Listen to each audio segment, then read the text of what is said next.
সারা দেশে যখন কোটা বিরোধী আন্দোলন চলছে, ছাত্রদের বলা যায় বেশ খানিকটা ছড়িয়ে পড়েছে এবং উত্তাল। শাহবাগ আজকে একেবারেই অচল অবস্থার মধ্যে এবং এটার সূত্র ধরে সারা দেশেই চলছে আন্দোলন। সে সময় আদালত বলছে সরকারি চাকরিতে মুক্তিযোদ্ধা কোটা আপাতত বহাল, অর্থাৎ মুক্তিযোদ্ধা কোটাটা বহাল থাকবে আপাতত। কি বলছে আজকেই আদালতে এই বিষয়ে কথা হয়েছে। সরকারি দপ্তর, স্বায়ত্তশাসিত বা আধা স্বায়ত্তশাসিত প্রতিষ্ঠান এবং বিভিন্ন কর্পোরেশনের চাকরিতে সরাসরি নিয়োগের ক্ষেত্রে মুক্তিযোদ্ধা কোটা বাতিলের পরিপত্র অবৈধ ঘোষণার রায় স্থগিত হয়নি। আপিল করেছিল সরকার, কিন্তু সেই হাইকোর্ট যেটি বলেছিল যে মুক্তিযোদ্ধা কোটা বাতিলের যে পরিপত্র সেটি অবৈধ, তো সেই অবৈধ ঘোষণার বিষয়ে আপিল করা হয়েছিল। এখন বলা হচ্ছে যে সেটি স্থগিত হয়নি।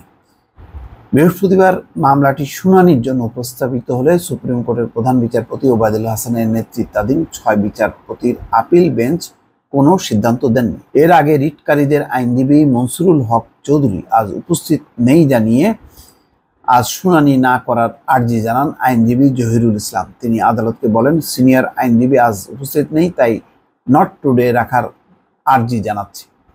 তবে অ্যাটর্নি জেনারেল এম আমিনুদ্দিন উঠে দাঁড়ালে আপিল বিভাগ তাকে লিভ টু আপিল করতে বলেন। আদালত তাকে উদ্দেশ্য করে বলেন, রাস্তায় এত আন্দোলন কিসের? আন্দোলনের কারণে হাইকোর্টের রায় পরিবর্তন করতে হবে? পরে আদালত নট টুডে আদেশ দেন। এর ফলে নবম থেকে 13তম গ্রেডে 30% মুক্তিযোদ্ধা কোটা আপাতত বহাল থাকলো বলে জানান আইনজীবীরা। এই 5টি গ্রেডে নিয়োগের ক্ষেত্রে মুক্তিযোদ্ধা কোটা বাতিল চেয়ে করা রিট আবেদনের প্রেক্ষিতে 2021 সালে জারি করা রুল যথাযথ ঘোষণা করে বিচারপতি কে এম কামরুল কাদের ও বিচারপতি খিজির হায়াতের বেঞ্চ গত 5 জুন এই পরিপত্রকে অবৈধ ঘোষণা করে রায় দেন। পরে হাইকোর্টের রায় স্থগিত চেয়ে চেম্বার আদালতে আবেদন করে রাষ্ট্রপক্ষ।